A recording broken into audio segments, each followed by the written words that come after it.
Operation सिंदूर की सफलता के बाद पाकिस्तान को एक और करारा झटका लगा है। दरअसल अमेरिका ने लश्कर तैयबा के मुखौटा संगठन द रेजिस्टेंस फ्रंट यानी कि टीआरएफ को आतंकवादी संगठन घोषित कर दिया है। भारत तो पहले ही कह रहा था कि पहलगाम वाला हमला पाकिस्तान के इशारे पर हुआ है। अब अमेरिका के इस कदम से भारत की बात को पूरी तरीके से समर्थन मिल गया है। इससे भारत की कूटनीति को भी मजबूती मिली है। अमेरिका में भारतीय दूतावास ने इस फैसले का स्वागत किया है और इसे योग्य बताया है। आपको बता दें कि विदेश मंत्री एस जयशंकर ने भी ट्वीट कर अमेरिकी विदेश मंत्री एंटनी ब्लिंकन को शुक्रिया अदा किया है। टीआरएफ पिछले कुछ सालों से जम्मू कश्मीर में लश्कर की तरफ से काम कर रहा था, लेकिन खुद को एक नया संगठन बताता था। अब अमेरिका ने भी ये मान लिया है कि ये सब कुछ दिखावा है और असल में ये एक आतंकी संगठन ही है। इस फैसले से पाकिस्तान की पोल एक बार फिर खुल गई है और पूरी दुनिया को भी ये साफ हो गया है कि भारत आतंकवाद के खिलाफ जो लड़ाई लड़ रहा है वो बिल्कुल सही दिशा में है। टीआरएफ का मकसद था आतंकवाद को एक नए चेहरे के साथ पेश करना, ताकि दुनिया को धोखा दिया जा सके कि ये कोई स्थानीय विरोध है।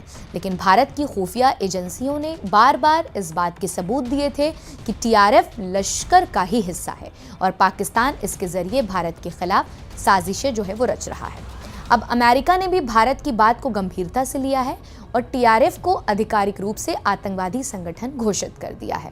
इसका मतलब साफ है कि अमेरिका को भी अब ये समझ आ गया है कि टीआरएफ का नया चेहरा सिर्फ एक चाल थी और इसके पीछे पुराना आतंकवादी नेटवर्क है। इस फैसले से पाकिस्तान की दोहरी नीति एक बार फिर दुनिया के सामने आ चुकी है। जो पाकिस्तान खुद को आतंकवाद से पीड़ित बताता है, वही आतंकवाद को पाल पोस रहा है। अमेरिका की ओर से टीआरएफ को बैन किया जाना इस बात का संदेश है कि अब दुनिया भारत के स्टैंड को गंभीरता से ले रही है। इससे भारत की आतंकवाद के खिलाफ लड़ाई को न सिर्फ समर्थन मिला है, बल्कि उसकी विश्वसनीयता को भी और मजबूती की दिशा मिली है। भारत ने लगातार अंतर्राष्ट्रीय मंचों पर इस बात के सबूत दिए हैं कि टीआरएफ असल में लश्कर का ही मुखौटा है, एक ऐसा नकाब जिसके पीछे छुपकर पाकिस्तान अपने नापाक मंसूबों को अंजाम दे रहा है। इसकी ताज़ा मिसाल पहलगाम आतंकी हमला है। इस हमले में तीर्थयात्रियों को निशाना बनाया गया, जिसमें कई मासूम लोग मारे गए। भारत ने हमले के फौरन बाद ही साफ कहा था कि इसके पीछे पाकिस्तान समर्थित आतंकी संगठन है और टीआरएफ का नाम भी जांच के सामने आया। खुफिया एजेंसियों ने इस बात के पक्के सबूत जुटाए हैं कि यह हमला सिर्फ एक आतंकी हरकत नहीं, बल्कि एक सुनियोजित साजिश थी, जिसमें पाकिस्तान की एजेंसियां और टीआरएफ जैसे संगठन शामिल थे।